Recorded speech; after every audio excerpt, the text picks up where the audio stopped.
नमस्कार, हिमाचल समाचार में आपका स्वागत है। आज के मुख्य समाचार। मुख्यमंत्री ठाकुर सुखविंदर सिंह सुक्खू ने दिल्ली में किया हिमाचल निकेतन का शिलान्यास। राष्ट्रीय राजधानी में प्रदेशवासियों को ठहरने का मिलेगा तीसरा विकल्प।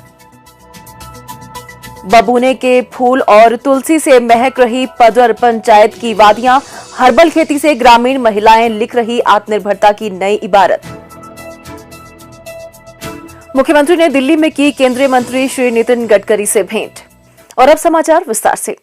मुख्यमंत्री ठाकुर सुखविंदर सिंह सुक्खू ने आज दिल्ली के द्वारिका क्षेत्र में 57 करोड़ 72 लाख रुपए की लागत से निर्मित होने वाले हिमाचल निकेतन का शिलान्यास किया। इस 5 मंजिला भवन के निर्माण से दिल्ली जाने वाले हिमाचल के विद्यार्थियों और अन्य लोगों को ठहरने की सुविधाएं उपलब्ध होंगी। इस भवन में 2 वीआईपी कमरे, विद्यार्थियों के लिए सभी सुविधाओं से सुसज्जित 36 तथा 40 सामान्य कमरों की सुविधा होगी। इसके अतिरिक्त स्टाफ के लिए 3 कमरों की सराय की सुविधा होगी। इस भवन के बेसमेंट में 53 वाहनों और 87 2 पहिया वाहनों के लिए पार्किंग की सुविधा भी होगी। इस भवन में कुल 81 कमरे होंगे। इस अवसर पर हिमाचल वासियों को संबोधित करते हुए मुख्यमंत्री ने कहा कि हिमाचल भवन और हिमाचल सदन के अतिरिक्त अब इस भवन के निर्माण से दिल्ली में आयोजित होने वाली प्रतियोगी परीक्षाओं में भाग लेने वाले हिमाचली विद्यार्थियों को ठहरने की अतिरिक्त सुविधा प्राप्त होगी। हालांकि दिल्ली में हिमाचल सदन भी है, हिमाचल भवन भी है, लेकिन हिमाचल के जब लोग आते हैं, छात्र आते हैं, तो उन्हें धक्के खाने पड़ते हैं। तो इस दृष्टिकोण से हमने आज हिमाचल निकेतन का शिलान्यास किया। इसमें जो हिमाचल के छात्र दिल्ली यूनिवर्सिटी में एडमिशन लेने के लिए आते हैं या कहीं और भी शिक्षा के क्षेत्र में दिल्ली से होकर जाते हैं, इस दृष्टिकोण से भी उनके लिए हमने छात्रों के लिए भी एक ट्रांजिट अकोमोडेशन के रूप में ये व्यवस्था की है।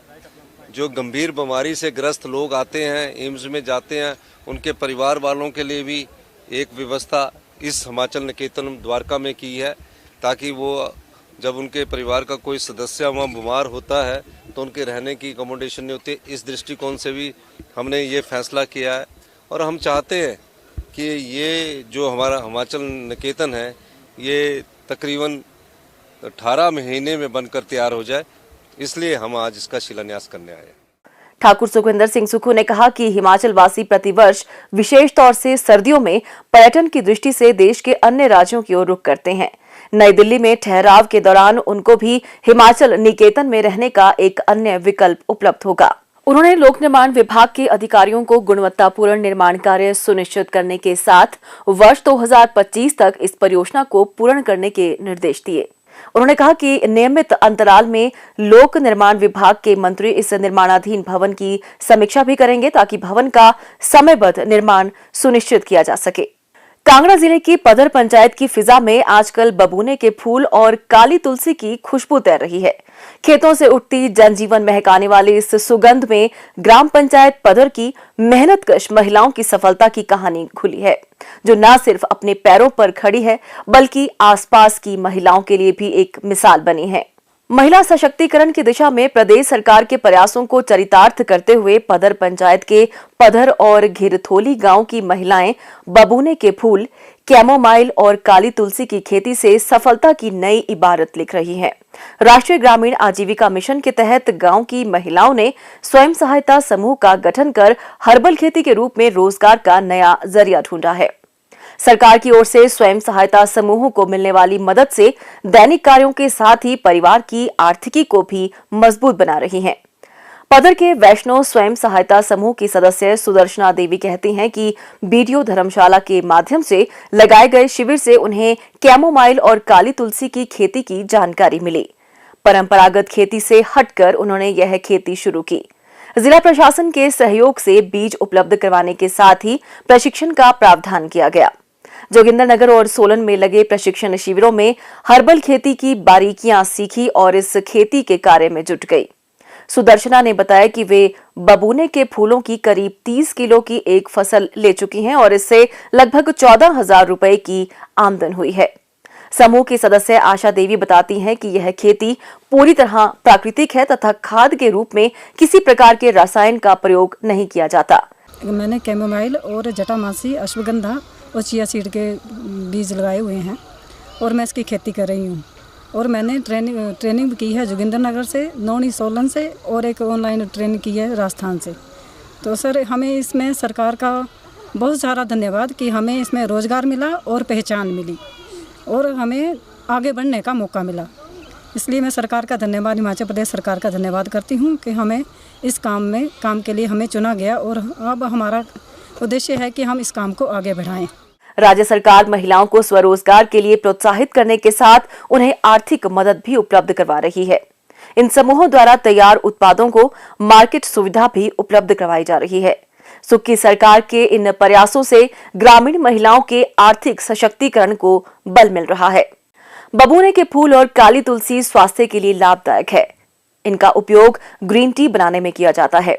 अनिद्रा, पेट और लीवर की दिक्कतों तथा रक्तचाप और शुगर जैसे विकारों को नियंत्रित करने में भी यह रामबाण है। इसके अलावा इनका सौंदर्य प्रसाधन उत्पादों में भी इस्तेमाल होता है। चिया सीड भी पाचन, तनाव और उच्च रक्तचाप को दुरुस्त रखने में मददगार है। मुख्यमंत्री ठाकुर सुखविंदर सिंह सुक्खू ने आज नई दिल्ली में केंद्रीय सड़क परिवहन और राजमार्ग मंत्री श्री नितिन गडकरी से भेंट की। इस दौरान उन्होंने प्रदेश से संबंधित विभिन्न मामलों, विशेषकर भारतीय राष्ट्रीय राजमार्ग प्राधिकरण की 4 लेन परियोजनाओं और अन्य राष्ट्रीय राजमार्गों के बारे में विस्तार से चर्चा की। उन्होंने केंद्रीय मंत्री से आग्रह किया कि प्रदेश में निर्माणाधीन कीरतपुर, मनाली, परवाणु, शिमला, चक्की, मटौर, शिमला और नालागढ़ स्वारघाट सहित अन्य 4 लेन परियोजनाओं के कार्यों को गति प्रदान की जाए। मुख्यमंत्री ने वाहनों की बढ़ती आवाजाही को सुचारू करने तथा यात्रियों की सुविधा के लिए प्रदेश में फ्लाईओवर निर्माण का भी आग्रह किया। ठाकुर सुखविंदर सिंह सुक्खू ने आगामी पर्यटन सीजन के दृष्टिगत राष्ट्रीय राजमार्गों के मरम्मत कार्य के लिए धनराशि जारी करने का भी आग्रह किया। उन्होंने कहा कि प्रदेश में अधिकतर पर्यटक सड़क मार्गों से यहां पहुंचे हैं और इसे ध्यान में रखते हुए सड़कों को सुदृढ़ करने की आवश्यकता है। इसके अतिरिक्त केंद्र से वित्त पोषित अन्य परियोजनाओं के संबंध में भी विस्तार से चर्चा की गई। उन्होंने कहा कि प्रदेश के संबंध में उठाए गए विभिन्न मामलों पर केंद्रीय मंत्री ने हर संभव सहायता और सहयोग का आश्वासन दिया है। उन्होंने पहाड़ी राज्य के प्रति उदारता पूर्ण रवैये के लिए केंद्रीय मंत्री का आभार व्यक्त किया और उन्हें हिमाचल आने का न्योता भी दिया। हिमाचल समाचार देखने के लिए सब्सक्राइब करें YouTube channel information and public relations department HP। Follow करें ट्विटर @DPRHP। लाइक करें Facebook page information and public relations department Himachal Pradesh. Visit करें वेबसाइट www.himachalpr.gov.in। इस अंक में इतना ही। कल फिर होगी मुलाकात। दीजिए इजाजत। नमस्कार।